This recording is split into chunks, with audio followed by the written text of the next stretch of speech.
Hi everybody, welcome to another episode of Radiorama, and today we have a Motorola model.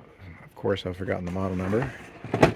Model 57X11, I believe. I think that's 11. And it is a typical 5-tooth All-American 5 radio. Good solid back. Fred's Radio Repair Shop. Radios, TV appliances, records. Pickup and delivery, all work guaranteed. 933 12th Street. Not sure what city that came out of. If it's local to here, maybe Oakland. I don't know. The plug was cut off of it, so I don't know what that means. I'm not sure if there's some horrible thing happening with it, but just because the cord is cut, that makes me suspicious. I'm going to bring it up slowly on my Variac. Let's see if there's any smoke. Okay, the set is drawing something because I've got it on amps. Okay, let's see what we got in volts. It's not doing anything crazy. Let's see if we have any lights or pilot lights or anything like that in here. Yep, the pilot light is lit, so that means the filament string is likely intact. So let's bring it up a little bit more since nothing catastrophic is happening. Let's go for broke. Yeah, we're fine. All right. Will it make a noise? That is the question. For the first time in the history of humanity, a man... Yakashonis into the front court. It does work. Now, as far as its condition, whether it's ever been restored or worked on or repaired, don't know. We'll find out as soon as we get the chassis out. All right. First things first is obviously replacing the electrolytic that was once here. Here's all of its leads, and each color means something different. And of course I threw the electrolytic can away, but one of them was, what was it? One was 30, one was 40, and one was 20. And then this is the common ground for all three. So what I did is I found a various collection of capacitors because I'm running low. I found a 20, a 33, and a 47 microfarad cap. So I'll just halfway match it to the electrolytic that was in there. It doesn't matter that much. These will all be actually a little bit over what was in there originally, which is fine, and make it even a little bit quieter. But when I see stuff like this, where some other repair person's been in here, it's like, yeah, that's a great idea. That's ridiculous. Utterly ridiculous. So, it's amazing it worked as well as it did. You don't have like long leads wiggling around like that. Okay, so we have our electrolytic capacitors replaced. Also, I have my 2 chassis cap replaced, which is that blue cap. And that might make a big difference because the one that was in there was 0.15 microfarads and this is 0.01. It may not function at all. Online consultation with a healthcare provider who will determine if Eye injection. More lives in the U.S. than cancer and accidental deaths combined, which are the second and third leading causes of death, respectively, nationwide. That's your Healthy Minute. I'm Tyreek Wynn on the Black Information Network, your home for Black News First. Black News, Black Podcasts. This is the Black Information Network. The Bay Area's BI Programs. This is a one-time order, so you can try Dr. Pincus's.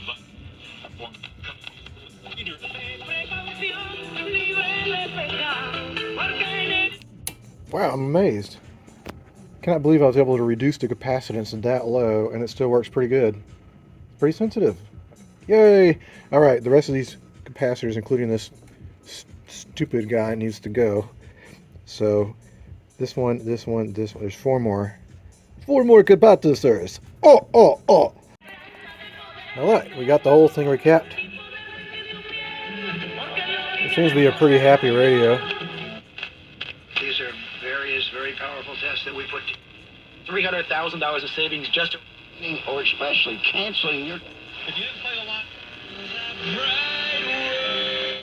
I think that's a pretty hot radio for an AA5.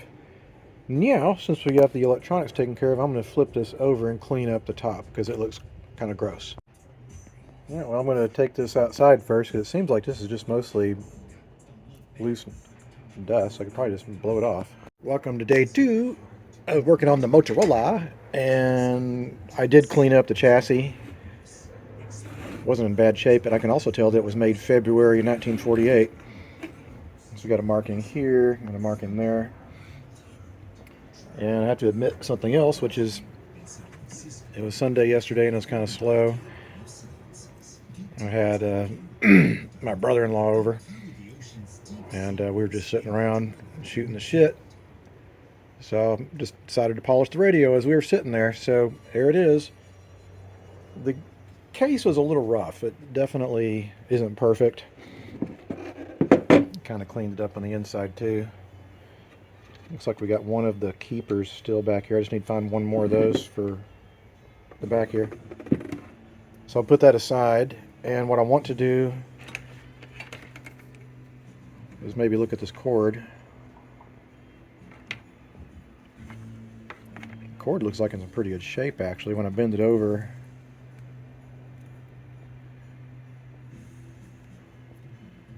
I don't know, when you see something like that where you squeeze it and it kind of stays like that, that means it's not that flexible anymore. But it's not that bad, really. When I bend it over, it doesn't even crack. There's no breaks or anything in it. It's in good shape. So there's no reason to really replace that. It's fine. I don't know what they used in rubber back then, but some of the stuff you get that's like 70-something years old. Now, I wonder if that's the original cord.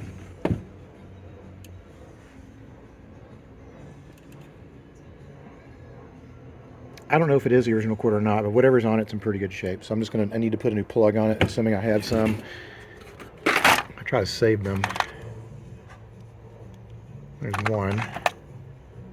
There's two. I like that style better, so I'll put that on there.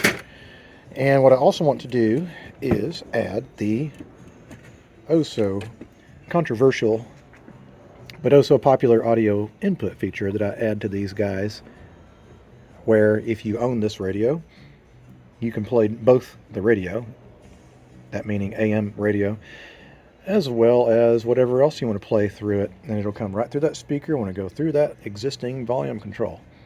And there's a couple things we need to do before we do that. First of all, need to determine which lead of the volume control goes to positive, meaning where does the radio signal come in. And I think I know my answer already, because with this side of the volume control is going to one side of the switch. That's the negative. The other side by default, and we've got a single wire going to it, is probably the radio signal, because that's going to one of these cylindrical IF transformers there. So that's the radio signal. So what we need to do is temporarily we'll cut this wire, and we'll have a little switch wire that goes out the back and goes through a hole through the back of the back here. And that will allow us to turn the radio signal off and on, freeing up clear audio for whatever we run through it. Likewise, we can turn the switch back on, restore radio functionality if you want to listen to the AM radio. And the reason that we started doing this a few years ago is because there's not a lot of music on AM across the nation in general, and especially not around here where I live.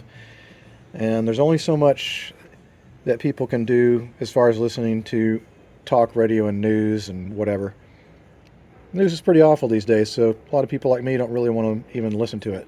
So if you don't want to listen to the news, you have an option to not have to do so. You can listen to whatever you want to listen to.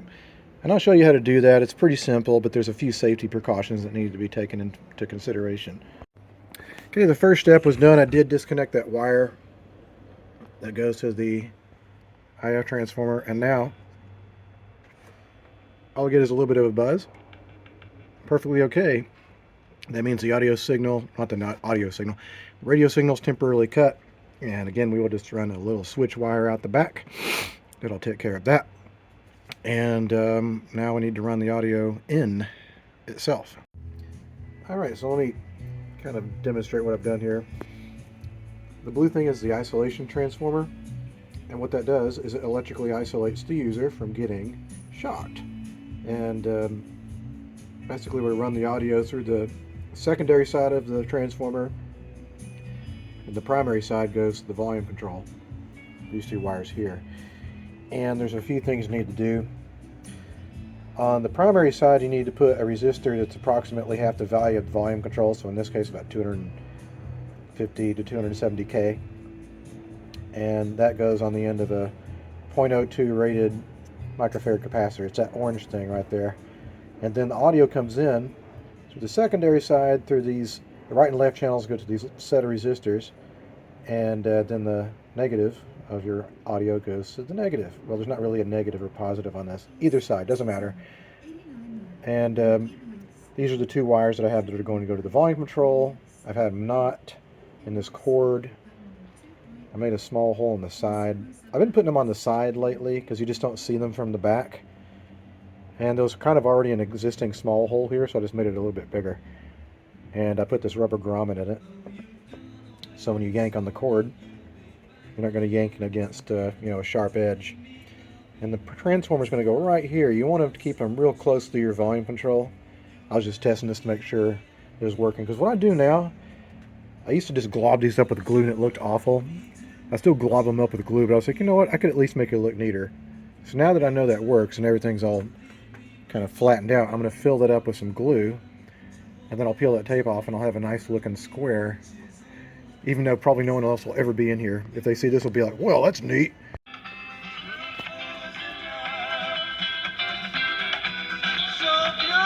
Showing my age. Talking heads. Anyway, here is the isolation transformer installed with this nice little square coating of glue. That means that if it ever comes loose, which it probably won't, it's not going to hit anything inside of here. Exposed. Likewise, I can also turn this off and turn the radio back on with that little switch there. Crap, this thing wants to fall over. Oh, but I hate the jerry-rigged way that I work on radios. People have been telling me that I should get one of those rotisserie things. Probably right. Anyway, that pretty much is it as far as the electrical stuff goes. There's some other things I want to do, namely in lubricating the tuning condenser and other stuff. It's a little stiff and I want to make sure it feels nice. Not so fast. I remember this last night. It's the pilot lamp wiring. It is cracked. I wouldn't feel comfortable with that going out with that short, so that'd be bad. So I need to replace that wiring, which means probably finding a way how to replace it in this weird light fixture. I'm not too crazy about that. That looks like that's stamped together. Well, crud. I thought I was in home run. Alright, so I'm going to do a little light socket surgery. I was able to pop the center out. What I'm going to do is just like solder a new length of cord on it and stick it all back together again and hope it works. Because I was looking around at my parts bin, I just didn't really have anything that was quite like that. And I thought about constructing something out of just a socket like that. And I was like, I'll spend more time doing that versus trying to figure this one out. It's crimped together, so I just kind of had to work the edges around that base there a little bit, and eventually that center just popped out and there's a spring underneath it. So that means that this wire, when I replace it, has to go through the center of that. So I'll just have to replicate that. Well, that brown cord, that wouldn't fit, so I'd use this stupid, annoying banana yellow looking stuff. So should I go there? No, I guess it goes there. I just don't want it to touch that output tube. Anyway, I want to make sure that I wired it correctly inside of that outlet. It was pretty tight in there. So I'm going to have it on a little bit, and if I did anything horrible, I should see it on my Variac, which has been giving me problems lately. So I don't totally trust it. Alright, how many volts we got?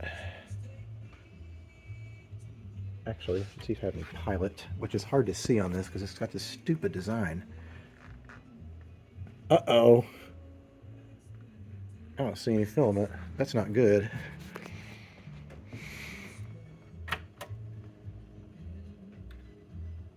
How many volts is that? It's only like 35.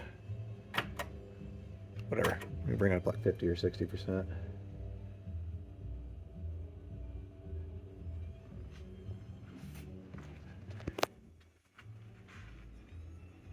Oh crap. See, is it actually on? Yeah, there's filament there. Unless the bulb's bad. I don't know. Let me turn that off. That's a little scary. Stop filming. Quit. Okay, the good news is that it's not blowing up. This contract. $75,000 negative campaign against Tao's opponents. So add to that the 3.8%. I question the lighting designs on this. Like, they put this piece of steel in front of this tiny little hole for a little single red light to shine. I don't think there's any backlighting going on either. I don't know, maybe there's some trickery going on with the plastic or something. But oh well, it seems to work pretty well now. The only thing left to do is there's some bearings that need to be taken care of. Got some back here, and I realize I am holding the phone in a stupid way. You know, I'm not even 50 years old yet, and I feel like that I'm turning into one of those old people. It's like, I refuse to learn to use new technology, or use the technology that I use properly. Alright. See, it's going to feel a lot better, but you can kind of hear it's kind of nasty sounding down here. Now, you got to be careful when you're down here. Just going to put like a little touch of oil in there. Just a little. And what else is making this noise? Okay, so these little brass pulleys here. Of course, none of this is at all necessary. It's not like someone's going to sit there and violently twist the knobs like I just did, but every little bit you do here is just going to make this feel like, already it feels more kind of smooth, kind of velvety. I can't believe I just said that. So sue me. I think the last thing I'm going to do is see if I can get a little down here where it slides. Sometimes I just do, especially when I'm filming, just put a little drop on the workbench. That's why I got a fire extinguisher next to my bench these days. I've been dousing the probably permanently pressure treated wood here. Not pressure treated in the sense of whatever, it's toxic now. Alright. While I'm up here, kind of going to clean this up a little bit more. Alright. Might be able to get it on the inside here too. Let's see. Does it come out through the other end? Yeah, it does. Again, sorry guys, I'm really bad at filming. There we go. Got that.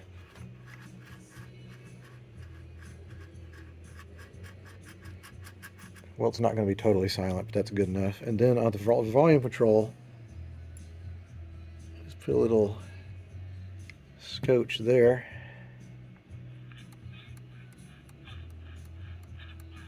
Work it in. We're done. So, I think I'm going to do a little more touching up on the cabinet. I think it needs a little more love, then we'll do final assembly. I saw you last night in my dream. That's still the closest you and I have been. Well, that's kind of sad, don't you think? I think so. How did I fall in love with someone I don't know?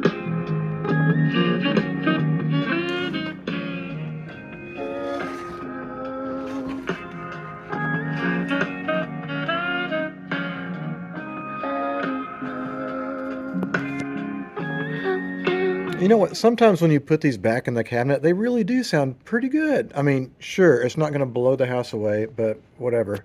So that's with Bluetooth, obviously. That's not AM radio. And here's a little switch in the back. And we get radioage. Now, post-wildfire, it seems the virtual... So if you're looking at a pension option, For the many racial biases in media.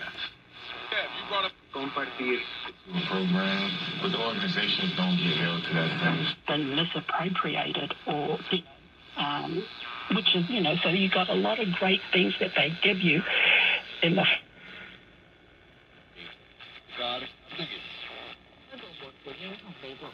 Mediante, nos escuchamos mañana a partir de las 2 de la tarde aquí en Terra del Láser. I'm curious. Is that really all it is? It's just a stupid little dot to be like it's on. Let me turn this off for a second. I can't see this glowing at all underneath there. I mean, maybe when it's really dark you can tell or something, but who knows. Anyway, that pretty much concludes this episode of Radiorama.